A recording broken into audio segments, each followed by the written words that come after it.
This is Scarlet Rogue here, coming at you with my first hero gameplay guide. I've been a Paragon player since Alpha stage, and I dipped into MOBAs at first with Smite, which wasn't very long ago, but I really immersed myself into this genre, and I really became intrigued with the amount of tactical gameplay and team play required to pull off wins. So I became really familiar with it, and what I'm bringing you today is a guide to SEVAROG, and I'm going to be going through and demonstrating and talking about some of the basic methods with him, as well as some of the more advanced gameplay and tactics.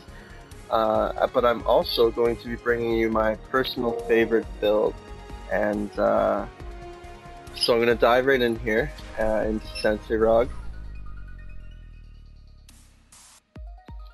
Now, I'm just showing you what I believe is the best way to play SEVAROG. I believe he's best used as a support tank in lane, but this is of course just my personal preference. It doesn't mean I don't dip into the jungle. I've seen a lot of SEVAROG guides. It doesn't have to agree with everyone. This is just my experience. SEVAROG is my main, and I have really good record with him. I love playing with teammates with him. He's my favorite kit, and our main goals as SEVAROG isn't kills and doing damage. It's actually just supporting damaged units and allies, staying alive, keeping our lanes, being on the front line, making sure that we get ahead and that they stay behind. Okay, letting our teammates go back, upgrade, making sure our towers are healthy and pushed.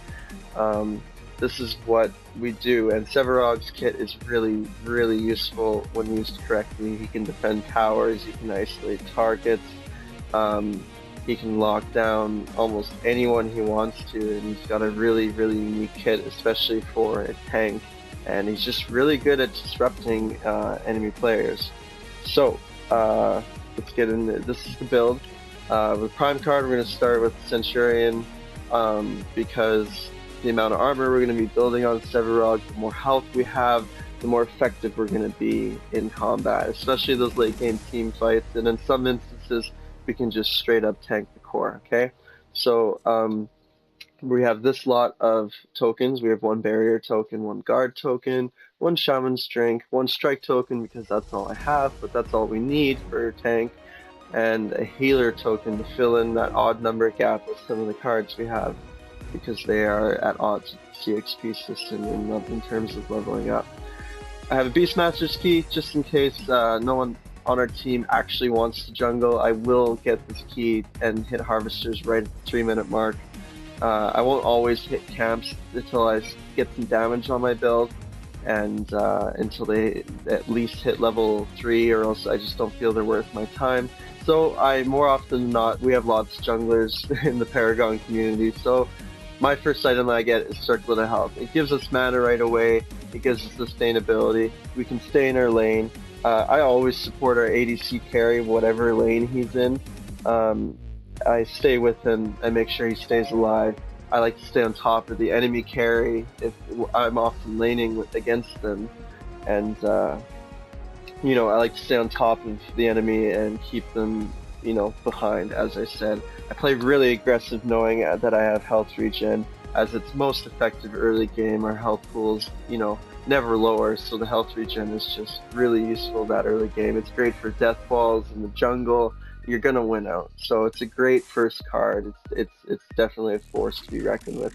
Scourging Tails is just a quick, sorry, it's not a quick 6, but it's a 6-point optional end game card that I have just in case the enemy team is building tons of armor and I feel like our team has lots of damage, but I seldom get this in most cases. Now, this deck doesn't really have a particular order that I use. It's completely circumstantial, guys. I use whatever I feel is going to accommodate me in every situation, because every circumstance is different in almost every game. I will sort of explain some of the numbers as best as I can.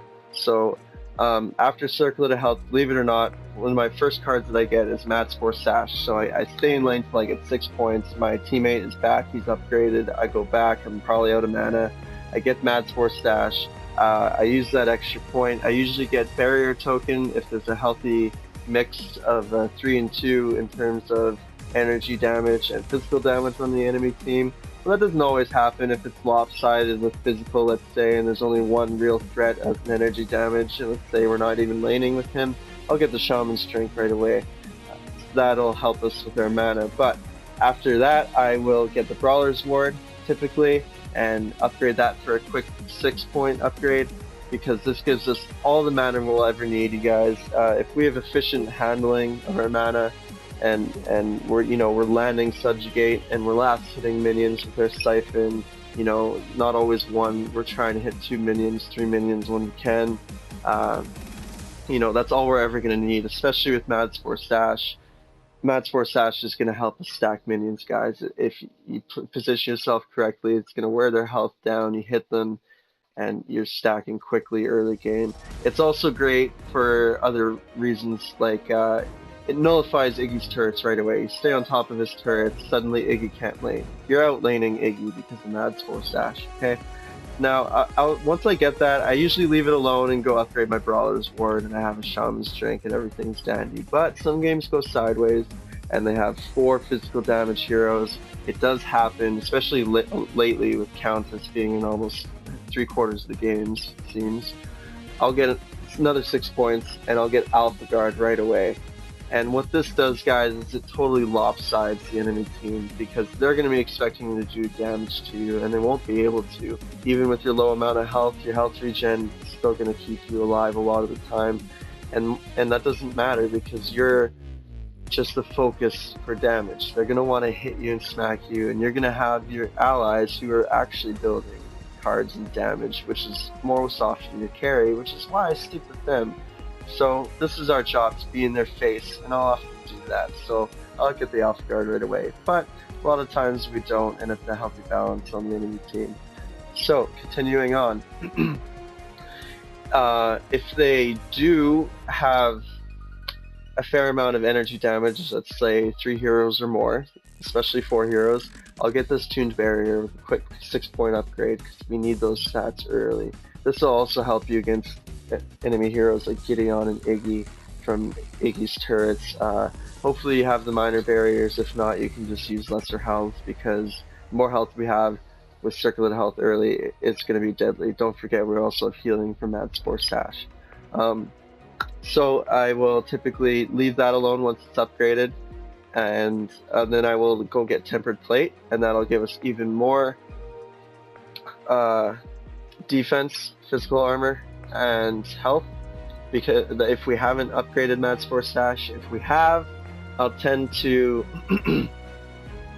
just discard this Tuned Barrier, usually after I get Swift Creek card, but sometimes before, and I'll get Thorn Greenweave, and we'll max that out for damage and resistance. Now, after that, we'll typically get Swift Creek Heart. This is a simple 9-point upgrade. You get 6 points to get Swift Creek Heart, throw in a lesser health, and a minor kinetic.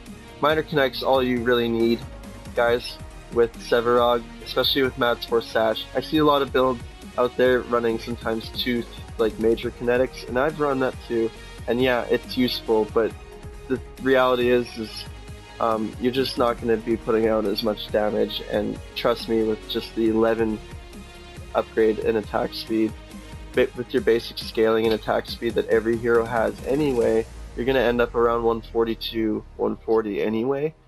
And with Mad Spore Sash, as I mentioned earlier, you're going to be able to still get those stacks. So this is the majority where our health comes from. We do get a little bit of from Tempered Plate, and we have Tuned Barrier on, but we give that up late game. That's fine, because we have a lot more health by then, because we've grown in stacks, hopefully. Now, I skipped Baneflesh because this is sort of a last one of the 6-point optional cards.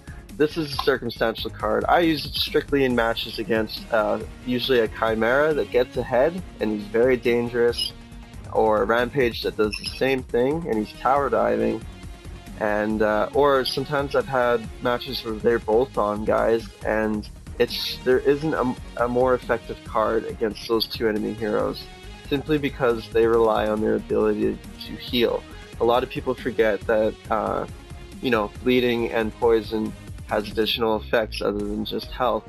Well, poison nerfs your attack, and bleeding nerfs your attack, and poison nerfs your healing. We think of Blight Bones in this regard, but this was true for poison before such a card came out. Poison reduces healing, and nothing's funnier than watching a Chimera who wants to start hitting you right away to build his passive, or a Rampage who's low on health and activates, he pops his ultimate, and he's expecting to heal and he doesn't, and he's totally screwed. So it's a really useful card. I put health on it because running critical strike chance on SEVAROG is just ridiculous, especially on this build where there's just not a whole lot of damage. And I would typically just throw another lesser health on Swift Creek Part 2, but as I said, kinetic is a little bit nice, and I only have 3 lesser health, and I decided to put 2 of them on Baneflesh. So I went with what I have, and it still works out really well. The 100 health doesn't really make that much of a difference in the end, and the kinetic is nice. So there's the full build, you guys, and as I said, it's completely circumstantial. We use these tokens to get to our odd values, like 5 and 4. You know, we can discard 1 or 2 at any point when we have 3 CXP, but most of the upgrades are based on 6 CXP visits, simply because of their sustainability. There are games where I have a healer token, Matspore Sash, Circlet of Mana at 12 CXP, and that's, you know, a rare occurrence, but that's what I do when our team is just stacked with damage. I just get a lot of healing, a lot of defense. I'll get the guard and barrier tokens next, and I'll get my Brawler's Ward, and I'll just discard them as I go. Now, I'm going to be showing you some gameplay footage. I hope you guys enjoy watching, and just hopefully you can take what you find useful from it, and yeah, I will get going on that. Thanks for watching.